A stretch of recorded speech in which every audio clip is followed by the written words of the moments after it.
An 8 on your side investigation. School shutdown. A medical tech school in Pasco County has suddenly closed, leaving 50 students with large loan debts and nowhere else to go. We're talking about the American Health Institute in Port Richey, where dozens of students were in training to become medical assistants or licensed practical nurses. But without warning, that school suddenly shut down 2 weeks ago, and investigator Mark Douglas joins us now with the fallout. That fallout is these people with loans and the education they thought they paid for is gone. Absolutely, Stacy and Keith. The sudden shutdown of this career college puts these students in a terrible predicament. They bet everything on this school to start their careers and now have to start over somewhere else with a huge debt hanging over their heads. The only sign of the now defunct career college left in this Port Richey strip center is painted on the door. Now I have to go to a different school and waste another year of my life.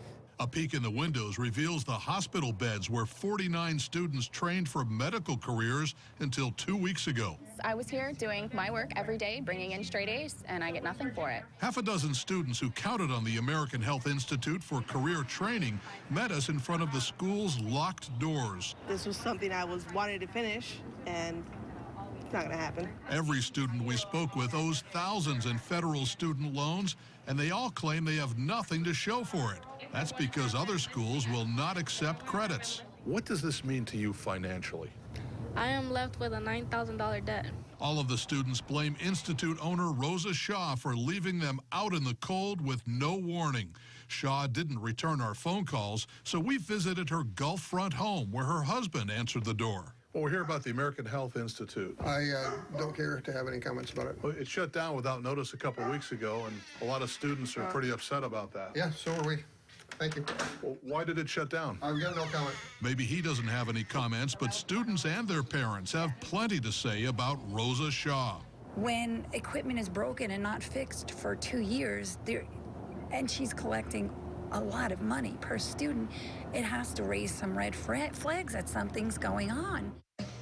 Oh, there's some red flags, all right. Now, I did eventually make phone contact with Rosa Shaw, and she told me she's the victim of embezzlement, and she insists that that's why she shut down her school. Now, we heard a completely different story from a former manager, so we're still trying to sort out what has really happened to shut down this school, and more importantly, what's going to happen to these students. Well, yeah, the students, that's where we seem to have a bigger concern, and probably should, because there are so many of them, and we're always talking about student loan debt. What are they going to do? They got a ton of debt here, federal loans they have to pay back. Well, I've been in touch with the Federal Department of Education. They do have a process for this. If there's a school closure, if the credits are not transferable, there is such a thing as loan forgiveness, but that's a lengthy process, not a guarantee. We've been in touch with them, and more to follow on that as we continue to follow this story, and we will. On every level. It's heartbreaking for these students, really. All right, thanks, Mark.